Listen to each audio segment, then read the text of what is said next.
47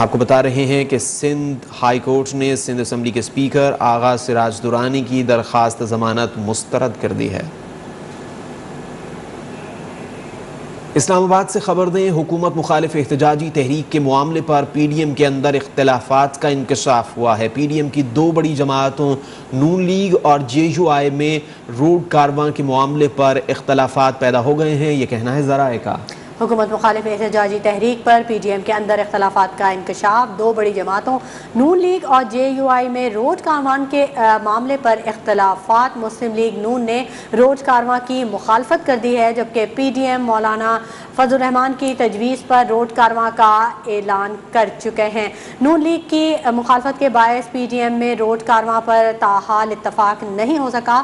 مولانا اب جلسوں کے ساتھ روڈ کارواں بھی چاہتے ہیں۔ نون لیگ کا مفاہمتی گروپ روڈ کارواں کے بجائے صرف جلسے کرنے پر زور ڈال رہا ہے۔ روڈ کارواں کا معاملہ پی ڈی ایم کے آئندہ اجلاس میں پھر زیر بحث آئے گا۔ ہمارے نمائندہ ہمارے ساتھ موجود ہیں، ان سے مزید تفصیلات سے آگاہی حاصل کریں گے۔ شاکر سولنگی، آگاہ کیجیے گا، مزید کیا اپڈیٹ ہے؟ جی بالکل، پی ڈی ایم نے احتجاجی تحریک کا جو اعلان کیا تھا اس میں روڈ کاروان کا بھی اعلان کیا تھا، لیکن روڈ کاروان کے معاملے پر جے یو آئی اور نون لیگ کے درمیان ٹھن گئی ہے۔ نون لیگ کی جانب سے مخالفت سامنے آ گئی ہے کہ روڈ کاروان نہ کیا جائے، صرف جلسے کیے جائیں، کیونکہ نون لیگ جلسوں میں کہا جا رہا ہے کہ اپنا فائدہ دیکھ رہی ہے کہ پنجاب میں جتنے بھی پی ڈی ایم جلسے کرے گا تو ان کا آٹومیٹک فائدہ نون لیگ کو ہوگا۔ تو روڈ کاروان کا جو مخالف گروپ ہے وہ ہے مفاہمتی گروپ، جو دو بیانی ہے، دو نیریٹو ہے نون لیگ کے اندر۔ تو مفاہمتی گروپ کی جانب سے مخالفت سامنے آئی ہے، جس کی وجہ سے اتفاق رائے ابھی تک روڈ کاروان کے معاملے پر نہیں ہو پایا، اور مولانا فضل الرحمان اس معاملے پر خفا ہیں کہ روڈ کاروان پر یہ تجویز کیونکہ مولانا کی تھی لیکن نون لیگ نہیں مان رہی ابھی تک۔ تو آئندہ جو اجلاس ہوگا پی ڈی ایم کا 18 اکتوبر کو، تو اس میں دوبارہ مولانا فضل الرحمان کوشش کریں گے کہ نون لیگ کی قیادت کو۔ ٹھیک ہے، بہت شکریہ شاکر تمام تفصیلات سے آگاہ کرنے کے لیے۔ اور کوئٹہ سے آپ کو خبر دیں، وزیر اعلیٰ جام کمال کے خلاف عدم اعتماد کی تحریک کے بعد پارٹی صدارت کا عہدہ متنازع حیثیت اختیار کر گیا ہے۔ صدارت کی جنگ میں دونوں گروپ کھل کر سامنے آ گئے ہیں۔ پارٹی کے سیکرٹری جنرل نے ظہور بلیدی کو قائم مقام صدر مقرر کر دیا ہے۔ وزیر اعلیٰ بلوچستان جام کمال کہتے ہیں کہ وہ پارٹی صدارت سے مستعفی نہیں ہوئے، جبکہ سیکرٹری جنرل منظور کاکڑ کہتے ہیں پارٹی کی کور کمیٹی نے آئین کے مطابق متبادل قائم مقام صدر نامزد کر دیا ہے۔ بلوچستان میں سیاسی بحران کے حوالے سے آپ کو یہ بتا رہے ہیں کہ وزیر اعلیٰ جام کمال کے خلاف عدم اعتماد کی تحریک کے بعد پارٹی صدارت کا عہدہ متنازع حیثیت اختیار کر گیا ہے۔ صدارت کی جنگ میں دونوں گروپ کھل کر سامنے آ گئے۔ پارٹی کے سیکرٹری جنرل نے ظہور بلیدی کو قائم مقام صدر مقرر کیا ہے۔ وزیر اعلیٰ بلوچستان جام کمال کہتے ہیں کہ وہ پارٹی صدارت سے مستعفی نہیں ہوئے، جبکہ سیکرٹری جنرل منظور کاکڑ کہتے ہیں کہ پارٹی کی کور کمیٹی نے آئین کے مطابق متبادل قائم مقام صدر نامزد کر دیا ہے۔ معاملے کے حوالے سے مزید تفصیلات جانیں گے نمائندہ نیوز ون عبدالستار کاکڑ سے۔ عبدالستار کاکڑ، یہ بتائیے کہ آخر بی اے پی کا اب صدر ہے کون؟ ابھی تک تو اس کے درمیان یہ تنازع چل رہا ہے۔ جام کمال جو ہے انہوں نے کچھ روز پہلے ٹویٹر کے ذریعے استعفیٰ کا اعلان کیا تھا، لیکن کل پھر انہوں نے اپنا استعفیٰ دوبارہ لینے کا وہ اعلان کیا تھا، جبکہ جو پارٹی کے ان کے ترجمان ہیں وہ کہتے ہیں کہ وہ مستعفی ہو گئے۔ تو یہ معاملہ ابھی چل رہا ہے، پارٹی کے اندر اختلافات کافی حد تک بڑھ گئے ہیں، ایک دوسرے کو ماننے کو یہ تیار نہیں، یہاں تک کہ جو پارٹی کے سینئر رہنما ہیں وہ کہتے ہیں کہ پارلیمانی پارٹی کا اجلاس بلایا جائے اور جو تمام ارکان ہیں وہ اس میں شرکت کریں تاکہ وہ عام کھل کر بحث کر سکے۔ اس سے بھی گریز کیا جا رہا ہے۔ ابھی تک جام کمال نے پارٹی کے اس کا اجلاس بھی نہیں بلایا، تو اس وجہ سے ان کے درمیان اختلافات کافی حد تک بڑھ گئے ہیں، اور جو اختلافی ارکان ہیں وہ بھی کافی اپنے موقف میں مضبوط ہے، جبکہ جامی صبح جو ہے وہ بھی یہ کہہ رہے ہیں کہ میرے ساتھ میرے اتحادی ہیں، اور کچھ پارٹی کے رہنما ان کے ساتھ کبھی شامل ہو گئے ہیں۔ ابھی مختلف جی عبدالستار کاکڑ، آپ کا شکریہ، آپ نے آگاہ کیا۔ وزیر توانائی سندھ امتیاز شیخ اس وقت کراچی میں پریس کانفرنس کر رہے ہیں۔ مہربانی سے زمین ہے، زرخیز زمین ہے، اور محنت کش یہاں کے لوگ ہیں، ان کے کسان ہیں، پھر بھی ہم سب چیزیں درآمد کر رہے ہیں۔ اور مطلب جو فوڈ سیکیورٹی کا عنصر تھا کہ پاکستان وہ ملک ہے جس میں مطلب کبھی خوراک کی قلت نہیں ہو سکتی، وہ اب درآمد کر رہے ہیں ہم باہر سے چیزیں, پیٹرول اور وہ تو چھوڑیں. ہم نے انرجی کے بارے میں بھی, ہم نے سندھ حکومت نے کہا تھا کہ بھئی آپ کو انرجی کا مسئلہ ہے تو آپ وزیر اعلیٰ سندھ سے رابطہ کریں, اس کا بھی علاج سندھ کے پاس ہے, چاہے وہ رینیویبل انرجی ہو, سولر ہو, چاہے وہ ونڈ ہو, چاہے کوئلے سے بجلی بنتی ہو. اس وقت کھر کا کوئلہ پورے پاکستان میں سستا ترین سورس آف انرجی ہے. اس وقت سستا ترین $250 پر ٹن باہر کا کوئلہ ہے. یہ تقریباً ابھی تو اس وقت $40-45 پر ٹن ہے. آنے والے دنوں میں جب فیز 3 ہوگا تو یہ $30 سے بھی کم ہو جائے گا, $27-28 پہ ہو جائے گا. اس وقت بھی کم ہے. خدا را آپ عقل کے ناخن لیں, ہوش کے ناخن لیں, آپ سندھ کو اس طرف سائڈ نہ کریں, سندھ کے لوگوں کو اس طرح نہ کریں. اور کراچی میں وزیر توانائی سندھ امتیاز شیخ پریس کانفرنس کر رہے ہیں. سپریم کورٹ میں کوئٹہ کراچی روڈ حالت زار کیس کی سماعت. عدالت نے چیئرمین نیشنل ہائی وے اتھارٹی کو طلب کرتے ہوئے شاہراہوں سے متعلق رپورٹ طلب کر لی. بینچ نے برہمی کا اظہار کرتے ہوئے کہا کہ NHA کوئی معیاری کام نہیں کر رہا ہے, سڑکوں پر تلاشی کے نام پر عوام کی تضییق کی جاتی ہے. چیف جسٹس نے کہا NHA سے کراچی حیدرآباد روڈ نہیں بن رہا, لاہور اسلام آباد موٹر وے کو چھوڑ کر باقی تمام ہائی ویز کو لاوارث چھوڑ دیا گیا ہے. چترال گلگت روڈ کاغذوں میں مکمل ظاہر جبکہ حقیقت اس کے برعکس ہے. چترال گلگت روڈ پر صرف پتھر ہی پتھر ہیں. اسلام آباد سے آپ کو اہم خبر دیں, $1 ارب کی قسط کے لیے پاکستان اور IMF کے درمیان مذاکرات کا باقاعدہ آغاز آج سے ہوگا. وزیر خزانہ شوکت ترین وفد کے ہمراہ پالیسی سطح کے مذاکرات میں شرکت کے لیے واشنگٹن میں موجود ہیں. اس پر مزید بات کرتے ہیں نمائندہ نیوز ون راحیل حسن سے. راحیل حسن, بتائیے مذاکرات کا ایجنڈا کیا ہے؟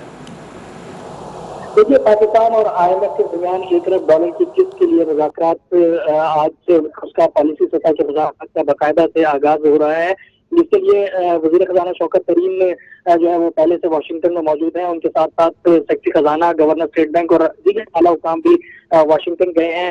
IMF کی جو اینول میٹنگ ہے وہ 11 اکتوبر سے واشنگٹن میں شروع ہو گئی تھی. اب جو ہے وہ آج سے باقاعدہ طور پر پاکستان کے ساتھ مذاکرات کا آغاز ہوگا, جس کے بعد $1 ارب کی جو ہے وہ قسط مذاکرات کی کامیابی کی صورت میں جاری کی جائے گی. اور IMF نے جو تخلیقی سطح کے مذاکرات کیے ہیں پاکستان سے, اس میں جو بجلی کی قیمتیں ہیں اور ٹیکسز جو ہیں اس میں اضافہ کرنے کی تجویز دی ہے پاکستان کو. اور پاکستان اب پالیسی سطح کے مذاکرات میں قیمتوں. وزیر خزانہ واشنگٹن پہنچے ہیں اور IMF سے مذاکرات کریں گے. راحیل حسن, آپ کا شکریہ, آپ نے آگاہ کیا. ڈینگی کی صورتحال کے حوالے سے پنجاب میں ڈینگی کے وار شدت اختیار کرنے لگے. 24 گھنٹوں میں مزید 325 افراد ڈینگی کا شکار ہو گئے, جن میں سے 229 افراد کا تعلق لاہور سے ہے, جبکہ 7 بڑے اسپتال ڈینگی مریضوں سے بھر گئے. ہمارے نمائندے افضال سعید اس وقت سروسز اسپتال کے باہر موجود ہیں, ان سے مزید تفصیلات جانیں گے. افضال سعید, بتائیے گا. جی بالکل, آپ کو بتاتے چلیں کہ لاہور سمیت صوبے بھر میں ڈینگی کے 24 گھنٹوں کے دوران 325 نئے کیس سامنے آئے ہیں, جن میں سے صرف اگر لاہور کی بات کی جائے تو 229 کنفرم کیسز جو ہیں وہ لاہور میں رپورٹ ہوئے ہیں. اور دیکھا جا رہا ہے کہ لاہور اس وقت ڈینگی کی آماج گاہ بن چکا ہے. صورتحال اتنی گمبھیر ہو چکی ہے کہ لاہور کے 13 اسپتالوں میں سے 7 اسپتال جو ہیں وہ ڈینگی کے مریضوں سے بھر گئے ہیں. اور لاہور کا جناح اسپتال, نیو اسپتال, اس کے علاوہ سروسز اسپتال, گنگا رام اسپتال, گورنمنٹ صحت مٹا اسپتال اور میاں منشی اسپتال سمیت گورنمنٹ نواز شریف اسپتال میں جتنے بھی ڈینگی کے مختص بیڈز تھے وہ مکمل طور پر مریضوں سے بھر چکے ہیں. تاہم اگر ایکسپو سینٹر فیلڈ اسپتال کی بات کی جائے تو اس کو انتظامیہ نے جو ہے وہ فنکشنل کیا تھا 280 بیڈز پر مشتمل. اس میں بھی 38 مریض زیر علاج ہیں, جبکہ 242 بسترے جو ہیں وہ خالی پڑے ہیں. تو دیکھا جا رہا ہے کہ اس وقت سرکاری اسپتالوں کا ڈینگی کے وار تیز ہو گئے. بہت شکریہ افضال سعید.